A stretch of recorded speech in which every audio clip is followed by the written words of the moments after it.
In today's video, we review Abby Sharp's new protein brand, New Theory. Roll the titles. For the record, I'm done trying to make y'all comfortable. For the record, you ain't trying to grow, then it's done for you. Hey everyone, welcome back to the channel. As always, just a quick reminder that I'm now offering the SIBO organic acid stool tests and consult via my website. So if you have any health or digestive problems, then consider taking these tests, as they will provide a lot of very detailed information upon which you can start making informed decisions and then start getting your health back on track. And on that bombshell, to the video.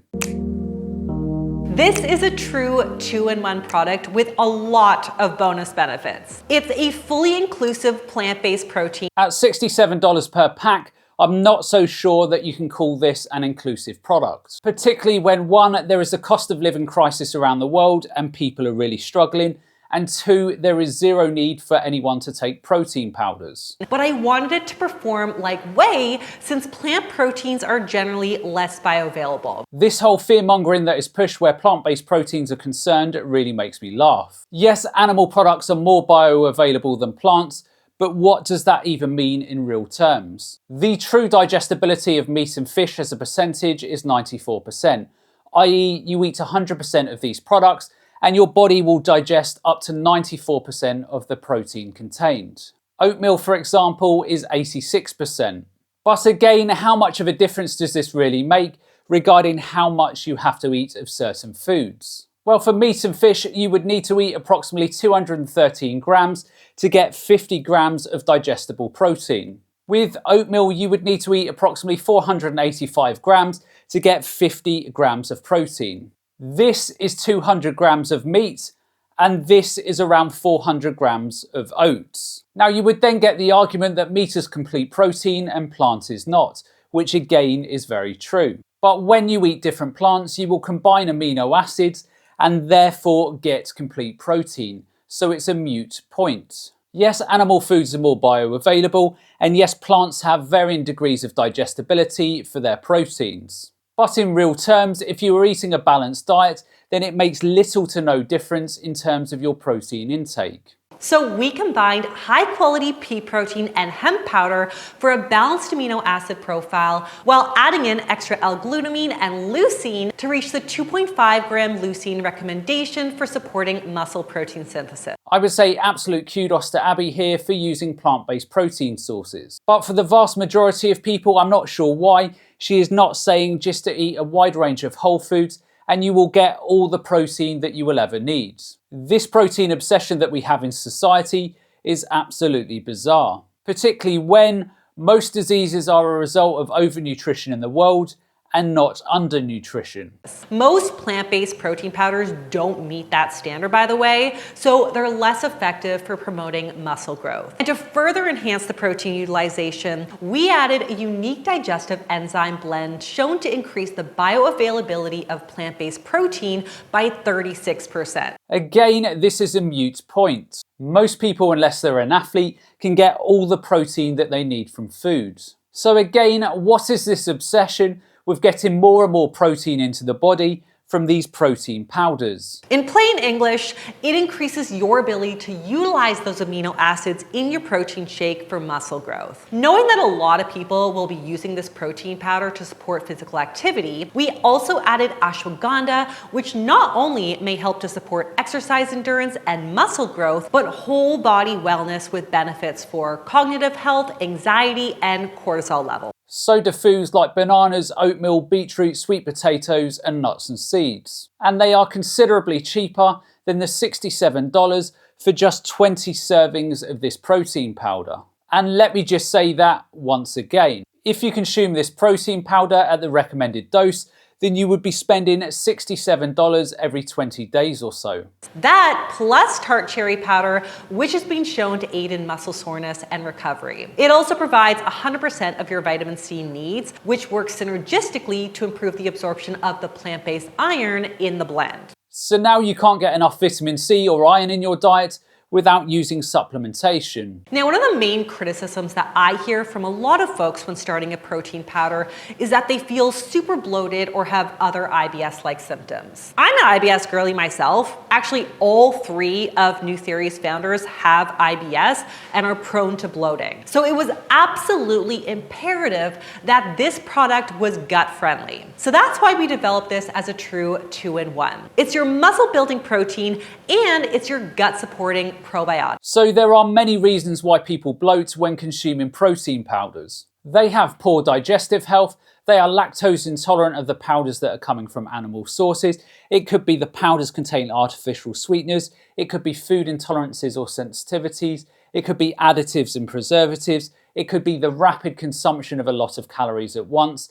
The list literally goes on and on. But I think most people miss the point here where protein powders are concerned. If you are having problems consuming any food or supplement, then you need to understand why and then look to address these issues. But all manufacturers are concerned about where protein powders are concerned is let's just add things that will take away people's symptoms when consuming the product so we can continue to sell more of the product. Most people don't realize this, but not all probiotics are created equal. So we selected strains that are clinically studied and shown to help reduce bloating, gas, and other IBS symptoms. What she is yet to tell you here is that most probiotics are dead before you take them. And many of the ones that do remain are eradicated by your stomach acid. So my main question for Abby here is where is the evidence that the probiotics that she's putting in her powder are actually going to reach the colon and have any type of beneficial effect on digestion. And if you've tried a product that contains probiotics and it's done nothing for you, or maybe it's even made your symptoms worse, it's because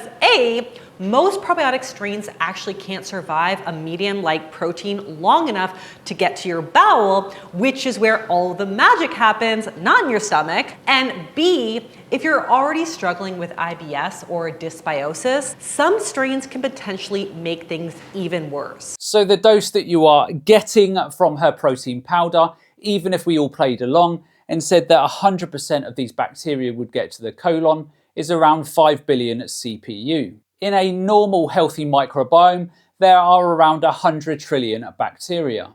Abby's dose of 5 billion CPU is around 0.0005% of what's in your healthy gut. That's not to say it can't have some level of effect, but you would be far better placed eating fermented foods at a fraction of the price where most of the bacteria is live. But the 2 spore-forming bacillus strains that we chose are super hardy, they're fast little buggers, and they can self-propel themselves down to the large intestine where they can get to work immediately with a relatively modest dose. Spore-forming probiotics are also the safest probiotics for folks with gut dysbiosis, SIBO, or other functional gut disorders. Like, I was making this product with the most sensitive, bloat-prone guts in mind. And while these probiotics are definitely a premium, it is totally worth it in my books because they actually work. And the gut health consideration was really top of mind with every ingredient choice that we made. It's funny she talks about these probiotics in relation to SIBO and says these bacteria actually work. They certainly don't get rid of SIBO, and for most people with SIBO, any form of probiotics make things much worse. And clearly they haven't helped Abby, as 2 or 3 years after developing SIBO, she still has the problem. Right down to the flavor. There is no irritating sugar alcohols or artificial sweeteners here. We used monk fruit to sweeten, which is generally the best tolerated sweetener for folks with IBS. And I opted for real vanilla bean and real cocoa powder, complemented by natural chocolate and natural vanilla flavor. A lot of people don't know this, but most natural flavors can actually be derived from literally anything. That's very true, and as I said earlier, this is one of the main reasons why people bloat when consuming protein powders. So a natural flavor meant to taste like vanilla might not actually contain any actual vanilla at all. They're all safe, of course. I consume natural flavors all the time, but for my brand, I am all about transparency. So we paid extra for a higher grade natural flavor that is actually derived from the food that it's meant to taste like. It's like I'm being sold to by the Wolf of Wall Street. Hello, John. How you doing today? You mailed in my company a postcard a few weeks back requesting information on penny stocks that had huge upside potential with very little downside risk. Does that ring a bell? Just eat whole foods and you will get all the protein you could ever need and save yourself a ton of money in the process. So in our case, real vanilla and real cocoa. This is also why we added a small amount of MCT powder and coconut oil powder to soften the texture of pea protein. Most plant-based proteins contain something called a mask to help with the overall flavor and texture, which is labeled again under the umbrella natural flavors. But my manufacturers couldn't actually tell me anything about what was in them. Like zero clue.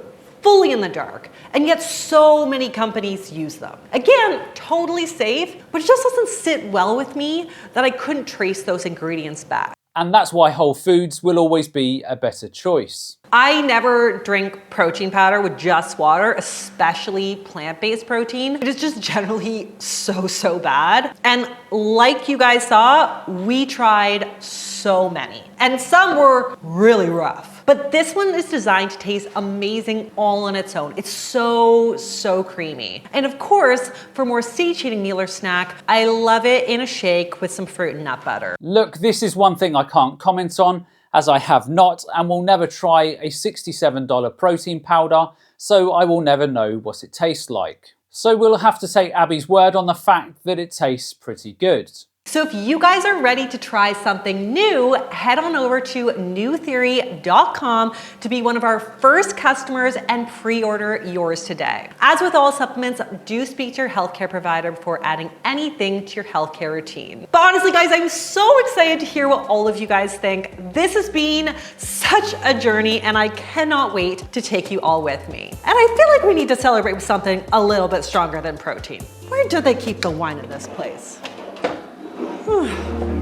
Cheers! Now I'm sure I'll get pushback from Abby's community for making this video. You're just jealous of Abby, or you want to use her name for views. Or could it just be that protein powders are not necessary in the human diet and they are often nothing more than a marketing play, and I as a nutritionist would always advise people to eat whole foods and save their money. Anyhow, that's the end of today's video, and if you enjoyed this video, then be sure to check out this one up here because I'm sure you'll find it equally interesting. And the only other thing that's left me to say is to remember to look after your body because it's the only place you have to live. And I'll see you next time.